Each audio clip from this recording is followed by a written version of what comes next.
అందరికీ నమస్కారం. గీతమ్మ కథల ప్రపంచానికి స్వాగతం. నేను గీతావాణి. ఇప్పుడు మనం జలంధర గారి పున్నాగపూలు అన్న రచనను ఆస్వాదిస్తున్నాం. అసంఖ్యాక పాఠకుల ఆదరణ పొంది బెస్ట్ సెల్లర్గా నిలిచిన ప్రయోజనకారి అయిన ఈ రచనను ఆదరిస్తారు కదూ. జలంధర గారంటే ఇటీవలే దివంగతులైన ప్రముఖ సినిమా నటులు, కథానాయకులు, క్యారెక్టర్ ఆర్టిస్ట్ చంద్రమోహన్ గారి సతీమణి అని మీకందరికీ తెలిసే ఉంటుందని నేను ఇప్పటి వరకు మెన్షన్ చేయలేదు. కొందరు తెలియని వారు ఉండొచ్చు అనుకుంటూ ఇప్పుడు చెప్తున్నాను. ఇప్పుడు పున్నాగపూలు కథ గురించి. కథానాయకురాలు రాధ తన భర్త వైద్యం కోసం అందరి చేత, ముఖ్యంగా తన కుటుంబం చేత బహుదా ప్రశంసింపబడుతున్న డాక్టర్ జీకే హాస్పిటల్కి రావటం, అక్కడి తన అనుభవాలను ఎంతో ఆసక్తితో, ఇన్వాల్వ్మెంట్తో మనతో పంచుకోవడం జరుగుతూ ఉంది. తాను కోల్పోయిన ఆత్మవిశ్వాసాన్ని ఆమె తిరిగి కూడగట్టుకోవడం జరుగుతూ ఒక అద్భుతమైన ఫేజ్లో ఉన్న రాధ ఎంతో ఎగ్జైట్మెంట్తో హాస్పిటల్ విషయాలు, అందులోని రోగుల పరివర్తన విషయాలు మనకు వివరిస్తూ ఉన్నది. ఇక ఇప్పుడు 8వ భాగపు కథలోకి ప్రవేశిద్దామా. ఆ సాయంత్రం స్వప్న ఏదో కారణం చెప్పి తప్పించుకున్నది, కానీ రాణిని మాత్రం రాధ షీలా మేడం దగ్గరికి తీసుకువెళ్ళింది. షీలా మేడం దగ్గరికి తీసుకువచ్చింది. మేడం చాలాసేపు ఆమెతో మాట్లాడారు. లోపలికి తీసుకువెళ్ళి హీలింగ్ చేశారు. సుందర్ భవిష్యత్తు గురించి ఏం భయం లేదు అని చెప్పారు. నేనెందుకు పనికిరాను, నా బ్రతుకు ఏహ్యమైపోయింది అన్న ఆలోచన నుంచి తప్పించి శుతిమెత్తగా ఆమెకు ఆత్మస్థైర్యం కల్పించారు. ఆవిడ టెక్నిక్ చూసి ఆశ్చర్యపోయింది రాధ. ఆ తరువాత 2 రోజులు రాణి లైబ్రరీలో పనిచేసింది. సహాయానికి అనుకున్నది, కానీ 200 కవర్లో పెట్టి ఇవ్వగానే ఆశ్చర్యపోయింది రాణి. ఇది ఎందుకు రాదమ్మా? ఈ హాస్పిటల్లో ఎంతో సేవ చేస్తున్నారు, నా బిడ్డకు ఆశ్రయం ఇస్తున్నారు, నాకు న్యూనత కలిగించడం లేదు. నేను ఇదంతా ఫ్రీగా చెయ్యాలి వీళ్ళకి కాదు. ఇది హాస్పిటల్ పద్ధతిట. మీ ఆరోగ్యం ఎంత ముఖ్యమో మీ ఆత్మగౌరవం కూడా అంతే ముఖ్యం వాళ్ళకి. ఆ 200 చేతిలో పట్టుకొని అలా చూస్తూ కూర్చుంది రాణి. 2 కన్నీటి చుక్కలుగా ప్రారంభమైన ఆమె దుఃఖం అలలు అలలుగా పొంగి గట్టిగా ఏడవడం ప్రారంభించింది. అద్భుతమైన జీవనదులన్నీ ఆ దుఃఖ రూపంలో వచ్చి ఆమెను శుభ్రపరుస్తున్నాయా అనిపిస్తోంది రాధకు. ప్రక్కనే ఓదార్పుగా మాట్లాడకుండా కూర్చున్నది.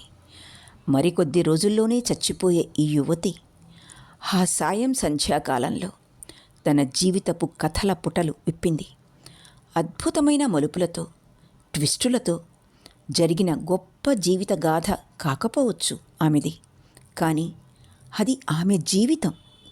ఆమెలో ఆత్మన్యూనత కలిగించి, అది రోగంగా మార్చి, తన ముద్దు బిడ్డను వదిలిపెట్టి చచ్చిపోలేక, ఆత్మగౌరవంతో బ్రతకగలనన్న నమ్మకం లేక విలవెల్లాడిపోతున్న ఒక మామూలు ఆడపిల్ల కథ.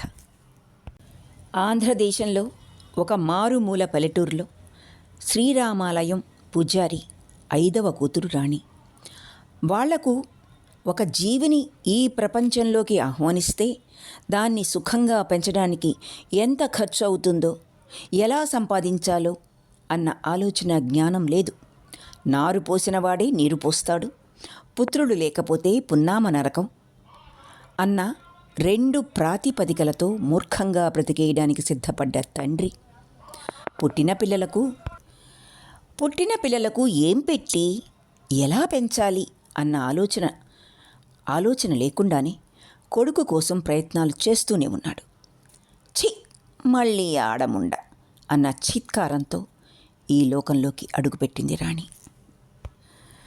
అందరి చీత్కారంతో ఒక వడ్లగింజ గొంతులో వేసి చంపేద్దామంటే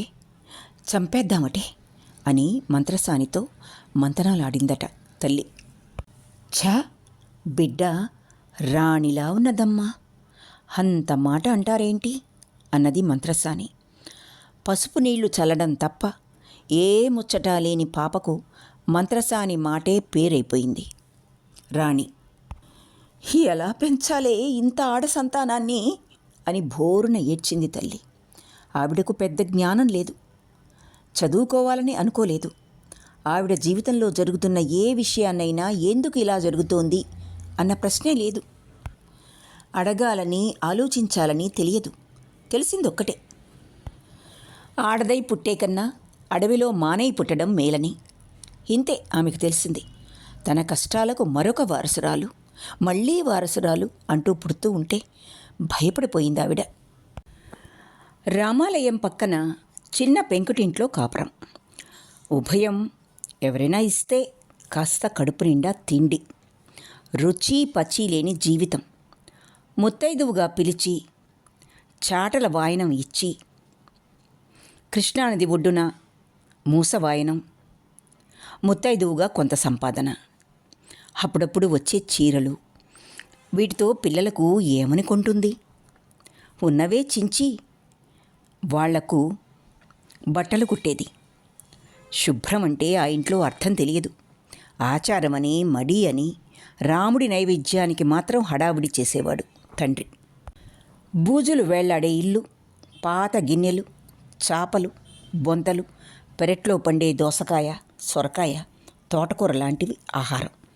ఎప్పుడైనా ఏ బ్రాహ్మణ పెళ్లికో ఆహ్వానం వస్తే తప్ప రుచికరమైన ఆహారం తెలియదు ఆ సంసారానికి. అదిగో పిల్లల కోడొచ్చింది, పోవమ్మా ఆ మూల నుంచి కూర్చో, 10 విస్తర్లు కావాలాయే అని కొంతమంది భోజనానికి పిలిచి వెటకారంగా మాట్లాడేవారు. పిల్లలు ఏం పట్టించుకోకుండా ఆబగా తింటూ ఉంటే ఏడుపు వచ్చేది రాజ్యలక్ష్మికి. కానీ ఏమి చేయాలో తెలియని అజ్ఞానం. తన కష్టాలకు కర్మ సిద్ధాంతం తప్ప మరే కారణం తెలియదు ఆమెకు.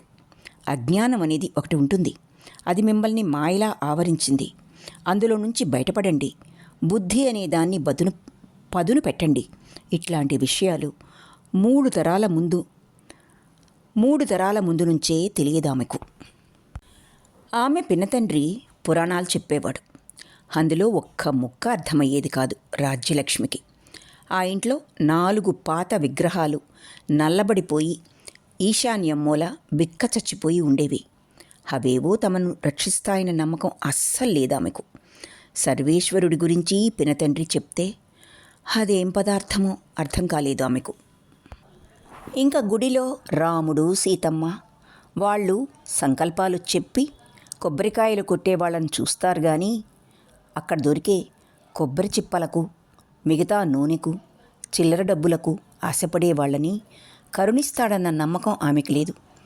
అన్నింటికీ ఆ రాముడే దిక్కు అని ఏమాత్రం నమ్మకం లేకుండా సమస్య నుంచి తప్పించుకునే మొగుడిని చూస్తే మాత్రం పచ్చడి బండ తీసుకుని అతడి బుర్ర పగలగొట్టాలన్నంత కోపం వచ్చేది రాజ్యలక్ష్మికి. ఆవిడ నిస్సహాయతతో కూడిన కోపమంతా పిల్లల్ని చావగొట్టి తీర్చుకునేది. మొగుణ్ణి కొట్టడం మహాపాపం అని నమ్మింది కాబట్టి కానీ లేకపోతే ఎప్పుడో చాకిరేవు పెట్టేసేది. రాజ్యలక్ష్మి భర్తకి మూర్ఖత్వపు ఆలోచనలని ఎవరూ నేర్పించలేదు. భార్య పతివ్రతగా ఉండాలి అని తెలుసు. కానీ వాళ్ళకి ఆర్థిక రక్షణ, శారీరక రక్షణ తన కుటుంబానికి ఇవ్వాలి అన్న ప్రాథమిక అంశం ఎవ్వరూ నేర్పలేదు. అందుకే భర్త, సంసారం అంటే విసుగు, సుఖం లేని జీవితం మీద ఏవగింపు. అది తప్ప ఏం చేస్తే పరిస్థితులు సరిచెయ్యగలం అని భర్తతో పోట్లాడో బెదిరించో అతన్ని సమర్థుణ్ణి చేయగలనా అని ఆలోచించాలని ఆమెకు ఏ సతీత్వపు పురాణం చెప్పలేదు. మరి మగవాడికి అభద్రతాభావం రాకుండా భార్య కాపాడాలని ఏర్పరిచిన నియమాలు అతడి రక్షణ కోసం సహజ కవచ కుండలాలలో పుట్టిందన్నట్లు ప్రవర్తిస్తోంది సంఘం. ఏ అరాచకం నుంచి స్త్రీకి రక్షణ, భద్రత లేదు. కర్తవ్యం మర్చిపోయినా బాధ్యతారహితుడైన భర్తను ఎలా దారిలో పెట్టాలో ఏ కులపెద్ద చెప్పడు. రాజ్యలక్ష్మి భర్తకు బాధ్యతారాహిత్యం, దానికి తోడు మూర్ఖత్వం, అజ్ఞానం, అమాయకత్వం కూడా ఉన్నాయి. ఎదుగుతున్న బిడ్డలు, అర్ధాకలితో పడుకున్న బిడ్డలు అటు ఇటు మసులుతుంటే కొడుకు కోసం అంటూ తనను బలవంత పెడుతున్న భర్తను చూస్తే అసహ్యం వేసింది రాజ్యలక్ష్మికి. దేన్ని నమ్ముకుని మరొక బిడ్డను ఈ ప్రపంచంలోకి తీసుకురావాలి? ఆ రాత్రికి రాత్రి గంగానమ్మ చెరువులో దూకి ఆత్మహత్య చేసుకున్నది రాజ్యలక్ష్మి. చాలీ చాలని సంసారంలో సంపాదన తెలియని తండ్రి, ఇల్లాలు లేని ఇల్లు, కోరిక తప్ప బాధ్యత కర్తవ్యం తెలియని తండ్రి అక్రమ సంబంధాలు, ఎదుగుతున్న 5 ఆడపిల్లలకి ఎటువంటి రక్షణ ఇవ్వలేని పరిస్థితి అది.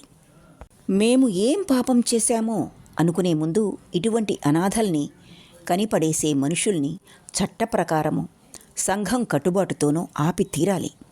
ఆడపిల్లల్ని ఏమార్చో, ఎత్తుకుపోయో, మోహంలో పడేసో విదేశాలకు ఎగుమతి చేసేవారిని పాపాత్ములు అని తిట్టిపోస్తాం గాని, రక్షణ ఇవ్వలేమని తెలిసి బాధ్యతారహితంగా పిల్లల్ని చైల్డ్ సెక్షువల్ అబ్యూస్కు, వ్యభిచారానికి, ముడిసరుకును సప్లై చేసేవాళ్ళని ఎందుకు శిక్షించదు ఈ సంఘం? పవిత్రమైన వివాహ వ్యవస్థ అని చెప్పుకుంటూ అక్కర్లేని పిల్లల్ని కనే అధికారం వీళ్ళకి ఎవరిచ్చారని ఎవరు ప్రశ్నిస్తారు? రాణి అక్కలిద్దరూ రాత్రికి రాత్రి మాయమయ్యారు. మర్నాడు వెతికి నా కర్మ అని ఊరుకున్నాడు తండ్రి. 3వ పిల్ల తెలివితేటలు ప్రదర్శించి మతం మార్చుకుని తనకన్నా 2 వయస్సు వాడితో సెటిల్ అయిపోయింది. 4 అక్క అనవసరమైన అక్రమ సంబంధాల్లో ఇరుక్కుని 4 నోట్లో నానిపోయింది. 5వ ఆడపిల్ల రాణికి ఎందుకో ఈ దారి నచ్చలేదు. ఆమెను బలవంతం చేసి అనుభవించి చేతుల్లో నోట్లు పెట్టిన పుణ్యకోటి అనే అబ్బాయిని నన్ను పెళ్లి చేసుకోవా అని అడిగింది. అప్పుడు ఏమీ ఆలోచించుకున్నాడో సరే అన్నాడతను. రాముల వారి గుళ్ళో తాళి కట్టాడు. ఆ రాత్రే ఆమెను పట్నం తీసుకొచ్చేశాడు. మొదట్లో ఏదో సంపాదించి తెచ్చేవాడు. సుందర్ బిడ్డ పుట్టిన తర్వాత ఇంత పనికి వచ్చే భార్యను పెట్టుకొని అసహ్యంగా నేను సంపాదించడమేమిటి అని రాణిని అమ్మకానికి పెట్టాడు. తన అక్క చెల్లెళ్ళ కన్నా తనెంతో పవిత్రంగా ఇల్లాలుగా బ్రతుకుతున్నానని నమ్మిన రాణికి ఒక్కసారి బ్రహ్మాండం బ్రద్దలైంది. మొదట్లో ఎదురు తిరిగింది, ఏడ్చింది. 4 ఇళ్లల్లో పాచి పని చేస్తానన్నది. మహిళా సంఘం సెక్రటరీని దారి చూపించమని అర్థించడానికి వెళితే ఆమె భర్త వికిలి వేషాలు వేశాడు. భర్తకు టాటా చెప్పి ఆఫీస్కు చాలా ప్రేమగా మాట్లాడుతూ పంపిన ఆ మహిళా సంఘం సెక్రటరీ, చూశావుగా, ఇది నా పరిస్థితి, నీకు ఈ 10 నిమిషాల్లోనే అర్థమై ఉంటుంది, నిన్ను ముందు ఈ మొగుడు మృగం నుంచి రక్షించలేను, నన్ను క్షమించు అని బయటకు పంపి తలుపు వేసేసుకుంది. ఎందుకో ఆ రోజు రాణికి తనకన్నా జాలి పడవలసిన స్థితిలో మరొక స్త్రీ ఉంది అనిపించింది. కడుపున పుట్టిన బాబును వదులుకోలేక వాడికి ఇల్లు, తల్లి, తండ్రి అనే రక్షణ వలయం ఇవ్వాలన్న ఆశతో అలా ఈ ఊబిలో కూరుకుపోయింది రాణి. తన చేతుల్లో డబ్బులు చూసుకుంటూ గతమంతా గుర్తుకు తెచ్చుకుంటూ అలాగే ఉండిపోయిందామె. రాధ 2 చేతులు పట్టుకుని కళ్ళకద్దుకున్నది. ఆ మర్నాటి నుంచి మరింత శ్రద్ధగా పనులు చేస్తోంది రాణి. సుందర్ కూడా తల్లికి సహాయం చేస్తున్నాడు. ఆమె అంత జబ్బుతో అలా పనిచేయడం మంచిదేనా? ఒకరోజు డాక్టర్ పిళ్ళైని అడిగింది రాధ. నవ్వాడు అతను. మెడికల్ హిస్టరీ ప్రకారం ఆవిడ 3 నెలలు బ్రతికి ఉంటే చాలా గొప్ప విషయం. కనీసం ఆవిడ ఆఖరి రోజుల్లో ఆవిడకు ఆనందమిచ్చే పనేదో చెయ్యనివ్వండి. ఏమో, దీనివల్ల ఆవిడకు జీవితం మీద ప్రేమ పెరిగి రోగనిరోధక శక్తి ఎక్కువై మిరకిల్స్ జరగాలని భగవంతుణ్ణి ప్రార్థిద్దాం. అప్రయత్నంగా డాక్టర్ జీకే ఫోటో చూసింది రాధ. పెదనాన్న, నీ ఆదర్శం ఇక్కడ ఫలితాన్నిస్తుందా? ఆలోచనే ప్రార్థనగా మారిపోయింది. అప్పుడు మ్రోగింది సెల్. అత్తగారు, రాజారావుని చూడటానికి వస్తున్నాం. ఆ వార్త వినగానే వణుకొచ్చింది రాధకు. ఎందుకొస్తున్నారో, అయినా ఎలా కాదంటుంది? ఆ సాయంత్రం తోడికోడలు అత్తగారు కలిసి వచ్చారు. హాస్పిటల్ కొంత చూసి చాలా బాగుంది అని సర్టిఫికేట్ ఇచ్చారు. ఏమంటాడే ఆ పెద్ద డాక్టరు, రాజాకు ఎలా ఉన్నది? తగ్గించాలని ప్రయత్నిస్తున్నారు. వాళ్ళ మాట వింటే ఎటో చూస్తూ అన్నది రాధ. ఏమిటే, ఇక్కడ ఎలాంటి రోగమైనా తగ్గిస్తారని రఘు గొప్పగా చెప్పాడు. ఇంతింత ఫీజులు తీసుకుంటూ ఏమిటి చేస్తున్నారు వీళ్ళు? నువ్వు అడగలేదా? అది వరకైతే భయపడి ఏం చెప్పేదో రాధ ఇప్పుడు మాత్రం నిర్లిప్తంగా నవ్వి ఊరుకున్నది. అలా చిక్కిపోయావేమిటి రాధ? నీ ఆరోగ్యం జాగ్రత్త ముందు. వాళ్ళకెవ్వరికీ ఏది వచ్చినా చేయటానికి మనం ఉంటాం. మనకు ఏదన్నా వస్తే మంచినీళ్ళు ఇచ్చే దిక్కుండదు, కచ్చగా అన్నది తోడికోడలు హారతి. హాస్పిటల్ గదిలో తల్లి కొడుకులు మంతనాలాడుకుంటున్నారు. నవ్వింది రాధ. అది వరకైతే ఆ సబ్జెక్టు మీద ఇద్దరూ అందరినీ ఒక గంట సేపు ఆడిపోసుకునేవారు. ఎందుకో అప్పుడు మార్చలేని విషయాల గురించి సమయం, ఎనర్జీ కూడా వృధా చేసుకోవడం అక్కర్లేదనిపిస్తోంది రాధకు. ఇప్పుడు ఈవిడ తగదునమ్మా అని బయలుదేరి ఎందుకు వచ్చిందో తెలుసా? ఆవిడకు ఈ నెల డబ్బులు బావగారు చెక్కుగా ఇవ్వాలి, అందుకొచ్చింది సన్నగా వంకరగా నవ్వుతూ అన్నది హారతి. అవునా? ఆశ్చర్యంగా అడిగింది రాధ. అదేమిటి, ఈ విషయం నీకు తెలీదా? బావగారి బిజినెస్లో పోట్లాడి షేర్ తీసుకున్నది ఈవిడ. పైగా లాభ నష్టాలతో సంబంధం లేదురా, నాకు నెలకింత కావాలి అని చెప్పి ప్రతి నెల చెక్కు తీసుకుంటుంది. సాధారణంగా బావగారు ఆవిడ అకౌంట్లో కట్టేస్తారు. ఈసారి ఆలస్యమైందని తనే కొడుకుని చూసే సాకుతో వచ్చేసింది. అట్లాగే గోడగా అనుకుని నిలబడిపోయింది రాధ. తనకు ఈ విషయం ఎందుకు తెలియదు? తనకు తెలియని ఎన్ని విషయాలు తోడికోడలకి ఎలా తెలిసాయి అసలు? తను పట్టించుకోకపోవడం వలన ఇంత పట్టకుండా ఎవరైనా ఉంటారా? ఏమీ తెలుసుకోకుండా మొద్దు రాచ్చిప్పలా మెదడులో ఎవరివో మాటలు. షీలా మేడం చెప్పిన కంట్రోలింగ్ పేరెంట్ వాయిస్ ఇదే. ముందు దీని వాగుడు నుంచి తప్పించుకోవాలి. సరే, పిల్లలేరి మాట మారుస్తూ అన్నది రాధ. ఒకళ్ళు టీవీ, మరొకరు కంప్యూటర్. వెళ్ళి హోంవర్క్ చేయించాలి రాధ. నేను మాట్లాడుతున్నానని తప్పుగా అనుకోకు. నువ్వు నన్ను అపార్థం చేసుకోవని చెప్తున్నాను. బావగారికి ఏమన్నా అయితే వీళ్ళందరూ నిన్ను ఎక్కడ నిలబెడతారో అని నాకు అనుమానం. నీదంటూ నీ పేరున ఏమున్నదో తెలుసుకో, నీ హక్కు తెలుసుకో. నువ్వు తెలివిగా ఉండకపోతే చూసుకో మరి. అరచెయ్యి నొక్కుతూ గుసగుసగా చెప్పింది హారతి. ఆశ్చర్యంగా వింటోంది రాధ. ఇలా ఆలోచించాలని తనెప్పుడు అనుకోలేదే.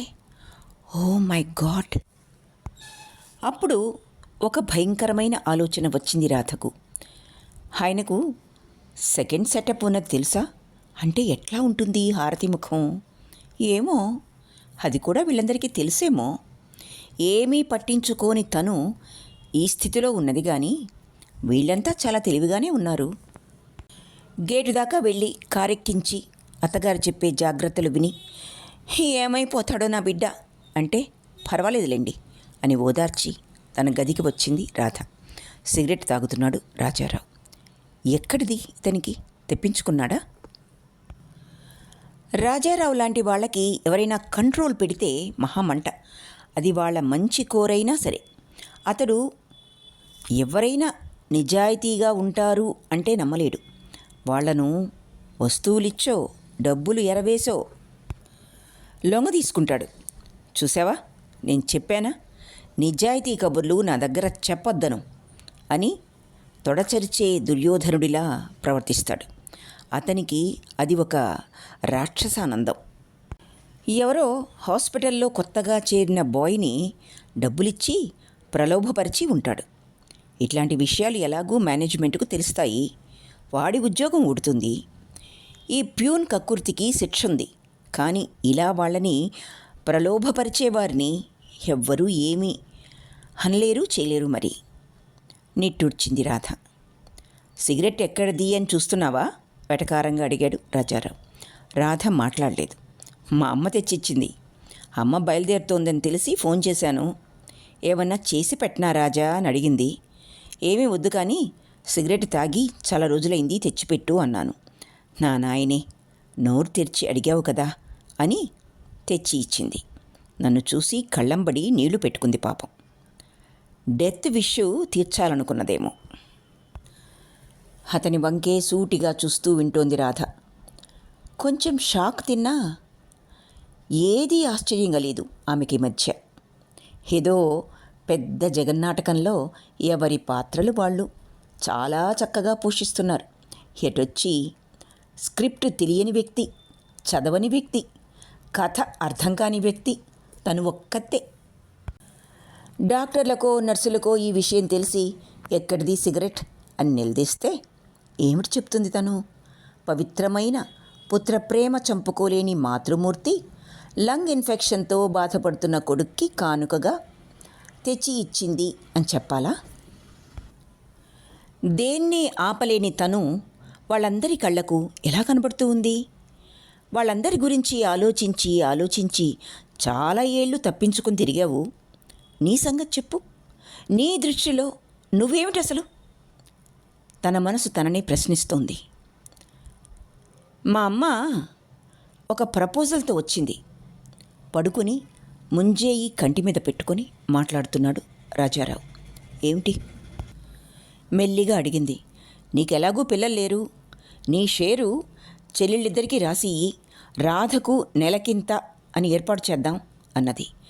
అతని గొంతులో ఏదో బాధ కరిగించి వేసింది రాధను. మెల్లగా దగ్గరికి వెళ్ళి కూర్చుని చెయ్యి పట్టుకుంది. ఎందుకో అది షాక్లా లేదు రాధకు. ఇది కూడా స్క్రిప్టులో భాగమే అనిపించింది. రాధా, వీళ్ళందరూ నేను చచ్చిపోతానని నిర్ణయానికి వచ్చేశారా? ఆమె చెయ్యి పట్టుకుంటూ ఆరాటంగా అడిగాడు రాజారావు.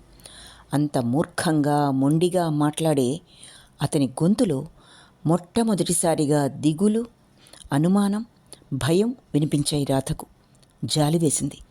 చచా, అవేం మాటలు? ఏం భయం లేదు, మీరు హాయిగా ఉంటారు. నిజమా? నువ్వు నమ్ముతున్నావా రాధా? సూటిగా చూస్తూ అడిగాడు. తప్పకుండా. మీలో ఏదో మీకే అర్థం కాని బాధ ఉన్నది. అదేదో తెలిస్తే దాన్ని తీసేస్తే మీరు హాయిగా ఉంటారేమో. తప్పకుండా తగ్గిపోతుంది. ఆమెకు రాజారావు గీసిన చిత్రం గుర్తుకొస్తోంది. మిగతా సగం ఏమిటి? మెల్లిగా నిద్రలోకి జారిపోయాడు రాజారావు. మరొక అరగంటకు నర్సు వచ్చి, అదేమిటి మాత్ర వేసుకోకుండానే నిద్రపోయారా? గుడ్. ఒకవేళ లేస్తే నన్ను పిలవండి మేడం అని చెప్పి వెళ్ళింది. అతని వంకే చూస్తూ కూర్చున్నది రాధ. ఎందుకు అతను చాలా వరకు తనకు మెల్లమెల్లగా అర్థమవుతున్నాడు అనిపిస్తోంది రాధకు. ఇతనికి కూడా ప్రేమ, ఓదార్పు, బ్రతుకుతాను అన్న ధైర్యం కావాలి. అందరికీ లాగానే అవి ఎదుటివాళ్ల నుంచి కోరుకుంటున్నాడు. ఎటొచ్చి అది తన హక్కు అనుకుంటున్నాడు అంతే. భార్యను అని మర్చిపోతే అతడితో డీల్ చేయటం తను అనుకున్నట్లు కష్టమేం కాదు. ఏమిటిస్తోంది తనకు ఆ ధైర్యం? ఆ మరొక అమ్మాయి గురించి తెలియడమా? లేక తనలో మౌలికమైన మార్పు ఏదో జరుగుతోందా? ఆలోచిస్తూ నిద్రలోకి జారుకున్నది రాధ. రాధ అంటే గార్డెన్లో ఉయ్యాల ఊగుతున్న సుందర్ పరిగెత్తుకుంటూ వచ్చాడు రాధను చూసి. ముఖంలో ప్రశ్న లేదు, కళ్ళల్లో వెలుతురు. హాయ్, ఏం చేస్తున్నావు? మా అమ్మకు అకౌంట్ రాస్తున్నాను. ఎందుకు? అమ్మ ఈ నెలలో 2000 రూపాయలు సంపాదించింది తెలుసా? ఆశ్చర్యంగా చూస్తోంది రాధ. 2000? డాక్టర్ కృష్ణ, షీలా మేడం కలిసి చాలా ఎక్కువ పేమెంట్ ఇస్తున్నారు, కానీ అది పార్ట్ ఆఫ్ ద థెరపీ అని అర్థమైంది రాధకు. దా, అమ్మ దగ్గరికి వెళ్దాం. చెంగున దూకుతూ వచ్చాడు సుందర్. అతనిలో పసితనం మెల్లగా రెక్కలు విప్పుకుంటోంది. హాయ్ రాణి అన్నది రాధ. రాణి ముఖం వెలిగిపోయింది. మీరా, రండి రాధ అన్నది. బోలె డబ్బు సంపాదించేస్తున్నారట నవ్వుతూ అన్నది. సుందర్కు ఏం కొనిపెడతారు? వాడిని అడిగాను ఏం కావాలని. ఇక్కడ పిల్లల వార్డులో వాళ్ళకి చాక్లెట్లు కొనిపెట్టమన్నాడు. ఆ తరువాత వాడికిట. ఎందుకలా? నీకేం కావాలో కొనుక్కో సుందర్. వద్దు, నాకు ఇదే కావాలి. నా బర్త్డేకి అందరికీ చాక్లెట్లు కొనిపెట్టాలని ఉండేది, కానీ అతడిని చెప్పనివ్వలేదు రాధ. ఓకే, నీకు ఏది కావాలో అదే చెయ్యి. సుందర్ చేయి తీసి ముద్దు పెట్టుకుంటూ అన్నది. నీ మీద నాకు చాలా కోపంగా ఉన్నది. వెనక నుంచి మాట వినబడగానే తిరిగి చూసింది రాధ. స్వప్న. హాయ్, ఎందుకు అడిగింది రాధ. ఎందుకా? ఏమిటి? నా రూమ్లో అంతా క్లీన్ చేసి ఏవో పువ్వులు పెట్టి హడావుడి చేసేశారట. ఎవరైనా నా పర్సనల్ జీవితంలోకి తుంగి చూస్తే నాకు ఇష్టం ఉండదు. కొంచెం కోపంగా అన్నది స్వప్న. రాణి ఆశ్చర్యంగా చూస్తోంది స్వప్న వంక. అది మీ పర్సనల్ రూమ్ కాదుగా స్వప్న. మీ మిగతా రూమ్మేట్స్ మీ మీద పెద్ద డాక్టర్ గారికి కంప్లైంట్ చేయడం నాకు ఇష్టం లేదు. అలా జరగబోతోందని వార్త తెలియగానే నాకు చెప్పి ఉండవచ్చుగా. ఇంకా కోపంగానే ఉన్నది స్వప్న. మీకు చెప్పాలని ఫోన్ చేశాను, కానీ మీరు తీయలేదు, మాట్లాడలేదు. స్వప్న తల వంచుకున్నది. తను ఏ మత్తులో ఉన్నదో రాధకు తెలిసి తనను బయట పెట్టడం లేదు. సారీ స్వప్న, ఇంకెప్పుడు అలా చనువు తీసుకోను, మెల్లగా అన్నది రాధ. చెల్లున కొట్టినట్లయింది స్వప్నకు. సారీ నేను చెప్పాలి రాధ. మీరుగా నన్ను రక్షించాలని ప్రయత్నిస్తూ ఉంటే. బెబ్బే, అంత పెద్ద మాటలు వద్దు స్వప్న. ఇదంతా ఎందుకు చేస్తున్నారు రాధ? ఇదేదో బాగుంది స్వప్న. ఏమిటో హాయిగా ఉన్నది. అది వరకు ఎప్పుడూ లేనంత హాయిగా ఉన్నాను. అందుకే ఇదంతా మీకు చేయడం అనుకోండి. ఇందులో నా స్వార్థం కూడా ఉన్నది. నాకు నేను చాలా చాలా చేసుకుంటూ ఉన్నాను. ఎందుకో రాధకు దుఃఖం ఉప్పొంగి వచ్చింది. సారీ అని చెప్పి చకచకా నడుచుకుంటూ వెళ్ళిపోయింది. గదిలోకి వెళ్ళి కూర్చోగానే ఫోన్ వచ్చింది. స్వప్న. సారీ రాధ, కోపం వచ్చిందా? మీరిలా సైలెంట్గా ఉంటే నాకు బాధగా ఉంటుంది. అలా మాట్లాడి ఆ సంభాషణ ఎక్కడికి దారితీస్తుందో తెలుసు రాధకు. సారీ. మీ రూమ్లో దొరికిన డ్రగ్స్ హాస్పిటల్ స్టాఫ్కి అప్పచెప్పాను. మీరెంత మంచిగా మాట్లాడినా తీసుకువచ్చి ఇవ్వలేను. ఫోన్ పెట్టేసింది రాధ. ఫోన్ పెట్టేసిన శబ్దం వినిపించగానే ఆశ్చర్యంగా అలా ఫోన్ వంక చూస్తూ నిలబడిపోయింది స్వప్న. ఎవరో గుండె మీద కొట్టినట్లయింది. తను ఫోన్ చేస్తే అక్కరతోనూ బాధతోనూ తన ప్రవర్తనకు క్షమాపణ చెప్పాలనో చేశానని అనుకోవటం లేదు రాధ. కేవలం తన డ్రగ్స్ కోసం ఫోన్ చేశానని అనుకుంటోంది. ఎవరో తనను అర్థం చేసుకోలేదని బాధపడ్డం ఇదే మొదటిసారి స్వప్నకు. ఆమె జీవితమంతా అందరూ ఆమెను అపార్థమే చేసుకున్నారు. తిట్లకు, చీత్కారాలకు, బెదిరింపులకు అలవాటైన ఆమెకు రాధ ప్రవర్తన ఒక కొత్త మిస్టీరియస్ పుస్తకంలాగా ఉన్నది. ఎవరైనా తనను కాపాడతారని, రక్షిస్తారని నమ్మకం ఏనాడూ లేదు స్వప్నకు. డాక్టర్ కృష్ణ, డాక్టర్ పిళ్ళై వీళ్ళందరూ తనను మంచిగా చూడటం ప్రొఫెషనలిజం అనుకునేది. కానీ రాధ తన గది శుభ్రపరచి, తను పడేసిన చెత్త తీసి పడేసి, తన బెడ్షీట్ మార్చి, తను ఎలా వెళ్ళి మాట్లాడింది? అంత తొందరపడి తర్వాత రాధను మామూలుగానే ఉండమంటే ఎలా ఉంటుంది? Appreciation and contribution with right emotion heal inner life. తన గదిలో ఉన్న కొటేషన్ చదివింది స్వప్న. యాంటోనీ రాబిన్స్ థాట్ లాగా ఉన్నది.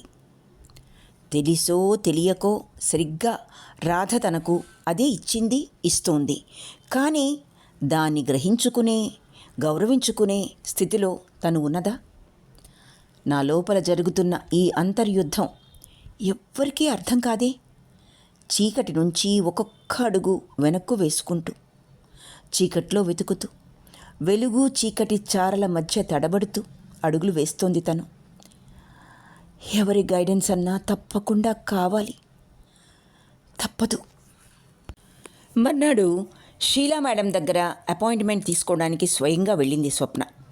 నిజానికి షీలా మేడం మీద ఏదో అపూర్వమైన నమ్మకం వచ్చి కాదు, ఎందుకో రాధకు ఆవిడంటే ఇష్టం అని తెలుసు. ఆవిడ దగ్గరికి వెళ్ళానని తెలిస్తే రాధ సంతోషించవచ్చు, తనను క్షమించవచ్చు కూడా. మనకు నచ్చిన మనుషుల కోసం, మనం ప్రేమించాము అనుకునే మనుషుల కోసం చాలా చాలా మనకిష్టం లేని పనులు చేస్తాం. అది ముఖ్యంగా వాళ్లను ఆకర్షించుకోవడానికే. ఆఫీస్ ద్వారా కానీ, ఒక మంచి ట్రైనర్గా కానీ, తన స్నేహితుల కోసం కానీ చాలా రకాల ట్రైనింగ్ క్లాసెస్ అటెండ్ అయింది. ఆల్కహాలిక్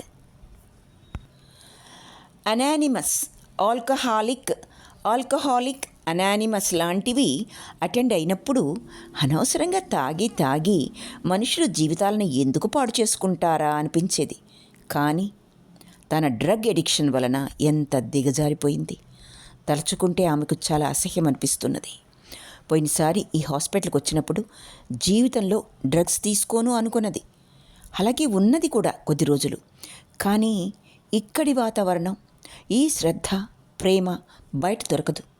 మళ్ళీ రాక్షస వాతావరణంలోకి వెళితే మనని రక్షించి ఆ బలహీనతతో పోరాడే రాధలు ఉండరుగా, డాక్టర్ కృష్ణలు ఉండరు. స్వప్నకు ఒక విషయం అర్థమైంది. రీహాబిలిటేషన్ పీరియడ్లో రక్షించేవాళ్ళు లేనప్పుడు ఇటువంటి దురలవాట్ల నుంచి ఎవ్వరూ బయటపడలేరు. ఆ మాటే చెప్పింది షీలా మేడంకు. నవ్వారు ఆవిడ. అదే అందరి సమస్య. మనకు నచ్చని వాతావరణంలో మనం ఎలా మనంగా ఉండగలం అన్నదే ముఖ్యం. మేడం, క్షమిస్తే నేను చాలా చదివాను, గబగబా బోలెడు కొటేషన్లు చెప్పగలను. కానీ జీవితం పిడికిలి బిగించి ముఖం మీద కొట్టినప్పుడు మన లోపలి అనుభవాలు, అనుభూతులు మనసును అల్లకల్లోలం చేసేటప్పుడు, శారీరకమైన వాంఛలు బుసలు కొడుతున్నప్పుడు ఈ కొటేషన్లు, నీతి వాక్యాలు, పురాణాలు గుర్తుకు రావు మేడం. అప్పటికప్పుడు ఎవరికి నచ్చిన తీరులో వాళ్ళు ఆ సమస్యకు పరిష్కారం వెతుక్కుంటారు. అది మంచా చెడా అన్నది జడ్జిమెంటల్. మనను ఎవరో జడ్జి చేస్తున్నారు, మన వలన లాభమా నష్టమా అని ఆలోచిస్తున్నారు అన్న గ్రహింపు మనకు రాగానే మన నమ్మకాలు పోతాయి. ఇంకా పరిస్థితిని బట్టి మనం ఎవరి మాటైనా విన్నట్లుగా నటిస్తాం. అవసరం కాబట్టి ఊకొడతాం. అవకాశం రాగానే వాళ్ళ దగ్గర నుంచి, ఆ పరిస్థితుల దగ్గర నుంచి తప్పించుకొని పారిపోతాం. అది తల్లి, తండ్రి, అక్క, తమ్ముడు, భర్త, భార్య, బాస్, ప్రియుడు, పిల్లలు, ఇన్స్టిట్యూషన్, ఆశ్రమాలు ఏవైనా కావచ్చు. అవును, మీరెవరో వాళ్ళు ఐడెంటిఫై చెయ్యనప్పుడు పారిపోదాం అన్న ఇన్స్టింక్ట్ తప్పు కాదు. ఒక్కొక్కసారి అలా వెళ్ళిపోవడం అవసరం కూడా. నిజమే, టాక్సిక్ పీపుల్ గురించి నేను చాలా చాలా చదివాను. వాళ్ళతో కొన్ని వేల రోజులు బ్రతికిన దాన్ని. కానీ తమాషా, మనకు టాక్సిక్గా భరించలేనట్లుగా అనిపించేవాళ్ళు కొంతమందికి పరమమిత్రులో, ఆరాధ్య దైవాలో కూడా అవ్వచ్చు. అక్కడ ఈ కండిషనింగ్ రాదే మరి. అంటే వాళ్లకు మనకు ఎక్కడో పట్టం లేదు మరి. అది మన తప్ప? ముచ్చటగా చూస్తుంది షీలా మేడం. బాబ్డ్ హెయిర్, పెద్ద పెద్ద కాటుక కళ్ళు, షిఫాన్ చీరలో చాలా చాలా అందంగా ఉన్నది స్వప్న. అది మన తప్పు కాదు. మనకు ఏం కావాలో మనకు తెలియకపోవడం, మనం ఎవరో మనకు తెలియకపోవడం, ఇవి మన తప్పులే. ఎవ్వరి కోసమో, అది మనకు ఎంత అవసరం లేదో తెలిసి కూడా మనం ఆ పరిస్థితుల్లో ఇరుక్కుంటామే, అది మాత్రం మన తప్పే. మీకు ఏం కావాలో మీకు తెలియనప్పుడు మిగతా వాళ్ళు చెప్పటానికి ఎప్పుడూ సిద్ధంగా ఉంటారు. అది వాళ్ళ తప్పు కాదు స్వప్న. నీకు ఆర్థిక స్వాతంత్రం ఉన్నది కాబట్టి కొంతలో కొంత నువ్వు ఇలా ఉన్నావు. లేకపోయి ఉంటే నీ జీవితం ఎంతమంది మీద ఆధారపడి ఉండేది చెప్పు. అమ్మో, గుండెల మీద చెయ్యి వేసుకున్నది స్వప్న. ఒక్కసారి తను అనుభవించిన నరకమంతా గుర్తుకు వచ్చింది స్వప్నకు. అసలు ఆ పరిస్థితుల్లో ఎలా ఇరుక్కున్నది? స్వప్న, మీరు ఒకసారి మెడికల్ చెకప్కి వెళ్ళాలి. చాలా రోజులు తిండి లేక డ్రగ్స్తో ఎనిమిక్గా ఉన్నారు.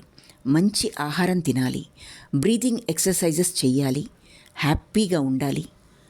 అవసరమా?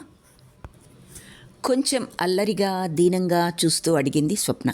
షీలా మేడంకు ముద్దుగా అనిపించింది. అయితే ఒక కండిషన్ చెప్పండి.